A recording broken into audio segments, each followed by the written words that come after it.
मैं doctor Priyanka Singh, Jamshedpur cooperative college, Hindi विभाग, आपके सामने आज द्वितीय वर्ष के विद्यार्थियों के लिए मैं प्रश्नों के कुछ प्रारूप लेकर आई हूँ।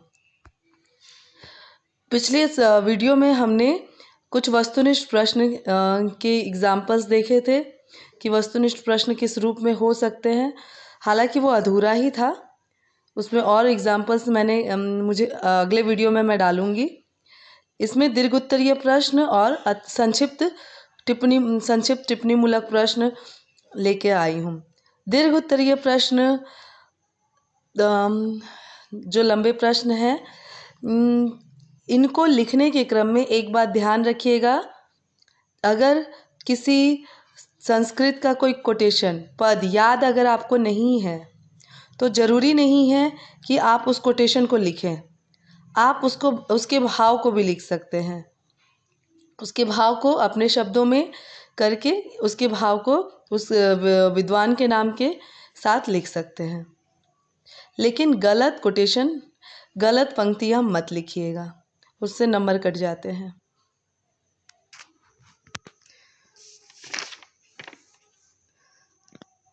दीर्घ उत्तरीय प्रश्न जो है, ये कुछ एग्जाम्पल्स है आपके सामने।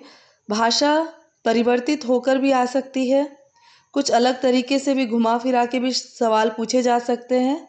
बस ध्यान ये देना है कि प्रश्न को अच्छे से पढ़ना है और प्रश्न को समझकर उत्तर लिखना है। इसलिए उसमें पैनिक होने की आवश्यकता नहीं है अगर भाषा परिवर्तित हो तो। आपके सिलेबस से ही रहेंगे, चीज़ें घुमा फिरा के हो सकती हैं। संक्षिप्त प्रश्न जो है वो आपके जो दीर्घ उत्तरीय प्रश्न रहेंगे उसी के अंदर से उसका कुछ भाग हो सकता है, उसका उपभाग हो सकता है। जैसे शब्द शक्ति है तो आ सकता है अविधा, लक्षणा, व्यंजना से आप क्या समझते हैं, या उदाहरण सहित समझाएं, या अविधा और लक्षणा के अंतर को बताएं, या आपका जो गुण है काव्य गुण से क्या समझते हैं, ओज गुण क्या है, इस तरीके से उसके अंतर्गत से आ सकता है। अलंकार और अलंकार्य में क्या अंतर है, ये सब सवाल आ सकते हैं जो आपके टॉपिक से ही रिलेटेड रहेंगे।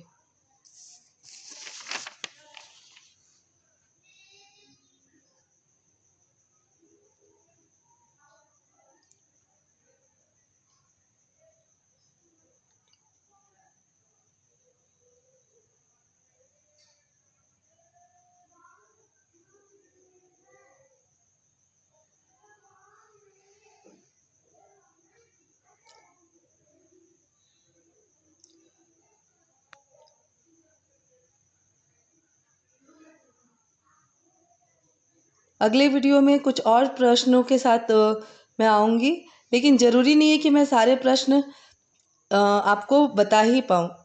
ये कुछ सवाल है जो आपके सिलेबस है, आपके पास सामने सिलेबस है, आप सिलेबस को पूरा डिटेल पढ़िए, आपको समझ आ जाएगा कि सवाल कैसे हैं। मैंने कुछ उदाहरण दिए हैं कि किस तरह से सवाल उसके अंदर से आ सकते हैं। ठीक, आज बस इतना ही।